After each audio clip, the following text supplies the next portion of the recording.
ხალბატონებო და ბატონებო, ბრძოლები დასრულდა, თუმცა შოუ ისევე გრძელდება. ალბათ ყველა მიცის საღამოს მთავარ ბრძოლაში უნდა ეჩხუბა ყველასთვის კარგად ნაცნობ ვანო წერო-ფერაძეს. მას ბრძოლა უნდა გაემართა ლუკა წუწუნიასთან, თუმცა ლუკა გაუთვალისწინებელი მიზეზების გამო ბრძოლას ჩაეხსნა. TFC ლუკას უშუალებს მალე გამოჯამრთელებას. ახლა კი ვთხოვთ ვანოს ამბრძანდეს ოქტაგონზე. Applaudismentები ჩვენს admirable main-events. გისმენთ ვანო აბარასიტყვით. მოგესალმებით ყველას. მადლობა გითხრათ მომძალებისთვის. რავი, ძალიან ცუდი არის მომეჩქო, მაგრამ არ ველოდებოდით ლუკას გამოჯამრთელებას უსურვებ და ღმერთი მაგა. ეხლა კიდე რაც მაინტერესებს შემდეგ. საიდის გამოწვევა მინდა შემდეგ ივენტზე რომ ვიჩხუბო TFC-ზე. მაგასთან.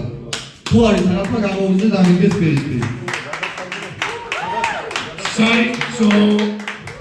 So Vano Peradze would like to fight with Saeed Asadi.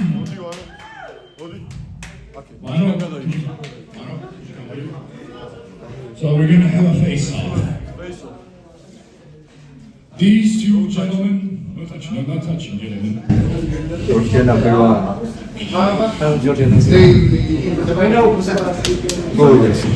So yeah, these are the plans for Vano. ეს არის Vanos გეგმები. ეს ჩხუბი ნამდვილად საინტერესო იქნება ხალბატონებო და ბატონებო. დიდი მადლობა Vanos.